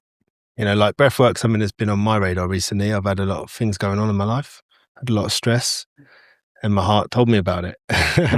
So I'm looking at that. And realizing something, and that is that a lot of choices taken away from me in life without me even realizing. So mindfulness for me is about knowing that I've chosen whatever moment I'm in. Like, for example, now I feel actually really quite mindful because I'm sat here and I'm enjoying what you're saying, having a laugh, we're talking about some great stuff. Like I said, I might have an addiction to self-development. So I love this. This is perfect for me. You know, I'm fully engaged and I'm enjoying being here. So I think that for me is mindful, you know, and I'll be probably quite exhausted from it later. Yeah. So it's the awareness of choice for me, which is probably going to be, I could almost certainly know you don't agree with that. Yeah. No, I'm really interested because I think this links into the conversation around addiction today. And you probably can't move forward from addiction or out of addiction or however you want to frame it today without a degree of mindfulness. And as you said there, within that there's choice, Johnny, isn't there? Of course, but part of that mindfulness has to be that acceptance of discomfort as well, because within that mindfulness there'll be things that I don't like and don't want. I don't want to sit there and feel bored or feel uncomfortable, but I'm going to have to build the tolerance and the capacity to handle those difficult feelings and thoughts that come up. And going back to your story earlier, Dave, with looking at the girl that was bang on the weeds, actually there was lots of uncomfortable feelings and thoughts that came up, and you had that mindfulness awareness to tolerate that and not react to that, just to be with it. And that is such an important skill for every man listening. Self-awareness, and that, you know, the self-awareness that actually, say it's alcohol, is impacting your life in every area now. Like, it is to actually think, I need to do something about it, when it's such a comfort blanket, isn't it? You know, like when you go home every night and you're in that comfort blanket. I used to look at it like getting into a pod, and it was my pod that I kitted out, a bit like your camper van, right? But I visualised this pod, and it had white leather sofas and that, and they had like the speakers in the ceiling, obviously Pink Floyd, right? And the more I drank, the more the door would close, and then it would just go clunk. And that's when I was pissed. And then I was in my own world of, you know, everything else can fuck off, right? It's almost like the first one's the choice. Yeah. Thereafter it isn't. Yeah, right. So it was climbing out of that pod and saying, right, I'm going to sell you now. And sitting there in the room without the pod of the comfort thing. And that is the self-awareness of like, this is going to be really painful and really difficult, but I know the bigger picture is going to be much better. You know, and that's the key, I think. It's like acceptance, accepting you really need to change your life now. And that's the bit, isn't it? You know? It's beautiful. I'm aware of time, and I suppose I'm interested in hearing both of your guys' reflection today from our conversation, and what you'd like to sort of tell the man that's listening today. Is there something that's jumped out from our conversation that you think, you know what, I'd like to really emphasize that point a little bit more, or add something onto the conversation that you think would be really important for the man listening now that wants to go from thinking to doing? I think it's listening to our conversation. I mean, today's the first day I've met you, right? I've known Johnny for a long time, but we've had a really open, honest conversation, and that's been really great. And it's all right. You know, we're three blokes that we're geezers, and you've got guns on you, and you used to. He loves, but he's got hair though, and he's true. He's got lovely, pretty black hair. Yeah. So, you know, kind of the full package, mate. But nice you know what? It's okay to show vulnerability as a man. It's all right to talk. It's okay to show emotions. And that mountain thing you were telling me about, I mean, that was emotional. I mean, you had a choice halfway up that mountain when that guy said, what are you doing? You're going up or you're going down? And you decided to go up. And I was looking at you for an hour, right? And the sun's coming up and that. And then I saw you, and you fell into my arms and said, I love you, Dave. No. He fell into my arms, and I was so pleased to see him. But do you know what? I saw him sitting on his own 20 minutes later, just look, and the view was stunning, wasn't it? Unreal. But I just caught him on his own, and I thought, there's so much going on in your head now, you know. And we shared it after, and then we finished that, and you've basically carried me up that last bit, because we went all the way down again, didn't we? And the snow was thick. There was people falling over everywhere. And then they said, right, you've got to go back up to the village. And I had nothing in the tank, like literally nothing. And he held me up. So there was our bit on the top, but his bit at the bottom where he helped me up. And I said, we're never, ever doing it again. And 2 weeks later, we've booked Annapurna in the pool, right? Because that experience was so lovely. But it wasn't just that. It was the connection, wasn't it? The sharing the emotions. And, you know, when we got up the Annapurna circuit, and you were broken, weren't you? Because it's not your fault, but you can't handle the altitude, right? And you got up there, and not your fault, Johnny. You just can't handle it, mate. Yeah, you did Kilimanjaro after that, but and the guy at the top, well, almost, yeah. But the guy, he was going, "Come on, we need to get you in for the photograph and that." And I was like, "Mate, he's gonna die." That's how bad it was.